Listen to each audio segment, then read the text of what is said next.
ବାଙ୍କୀ ଉପ ଜିଲ୍ଲାପାଳ ମନସ୍ୱିନୀ ଦାସଙ୍କ ଅଧ୍ୟକ୍ଷତାରେ ଚଳିତ ବର୍ଷ ହେବାକୁ ଥିବା ଉପଖଣ୍ଡ ସ୍ତରୀୟ ସ୍ୱାଧୀନତା ଦିବସର ପୂର୍ବ ପ୍ରସ୍ତୁତି ବୈଠକ ଉପଜିଲ୍ଲାପାଳ ସମ୍ମିଳନୀ କକ୍ଷ ଗୃହଠାରେ ଅନୁଷ୍ଠିତ ହୋଇଯାଇଛି। ଦେଶର ସ୍ୱାଧୀନତାକୁ 80 ବର୍ଷ ପୂରିବାକୁ ଯାଉଛି। କିଭଳି ଚଳିତ ବର୍ଷ ଜାକଜକମରେ ଏହି ଉପଖଣ୍ଡ ସ୍ତରୀୟ ସ୍ୱାଧୀନତା ଦିବସ ପାଳନ କରାଯିବ ସେଥିପାଇଁ ଉପସ୍ଥିତ ଥିବା ବୁଦ୍ଧିଜୀବୀ, ସାମ୍ବାଦିକ, ବିଭିନ୍ନ ବିଭାଗର ପ୍ରଶାସନିକ ଅଧିକାରୀଙ୍କୁ ସୁଚିନ୍ତିତ ମତ ଲୋଡ଼ିଥିଲେ ଉପଜିଲ୍ଲାପାଳ ଶ୍ରୀମତୀ ଦାସ।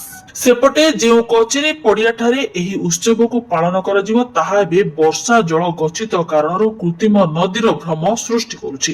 କିଭଳି ପଡିଆରୁ ବର୍ଷା ଜଳ ନିଷ୍କାସନ କରାଯିବ ସେଥିପାଇଁ ବିଭାଗୀୟ ଅଧିକାରୀଙ୍କୁ ନିର୍ଦ୍ଦେଶ ଦେଇଛନ୍ତି ଉପଜିଲ୍ଲାପାଳ। ଏହି ବୈଠକକୁ ସୁଚାରୁ ରୂପେ ପରିଚାଳନା କରିଥିଲେ ଉପଖଣ୍ଡ ସ୍ତରୀୟ ସୂଚନା ଓ ଲୋକସମ୍ପର୍କ ଅଧିକାରୀ କାଳୀଚରଣ ତ୍ରିପାଠୀ।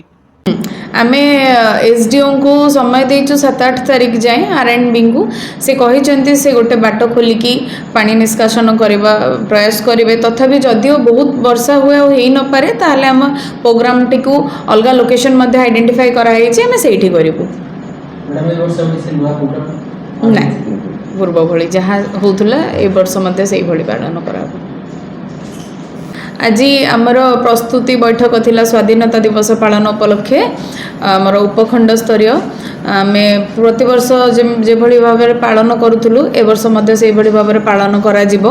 आमे विभिन्न लाइन डिपार्टमेंट्स को मध्य डाकिथिलु तांको अवगत करैछु सिचुएशन स्पेशली बीओ माननकु दुईटी ब्लॉक रो तांको स्पेशल इंस्ट्रक्शन दिया आइछि पिला माननक सुरक्षा प्रति से माने जेमिति संभाली कि नेकी आसीबे तांको उपदिष्ट जगह को नेकी छाड़िबे एंड जल निष्कासन से पड़िया कचेरी पड़िया जो हुए तापाई स्पेशल अटेंशन आम देचु।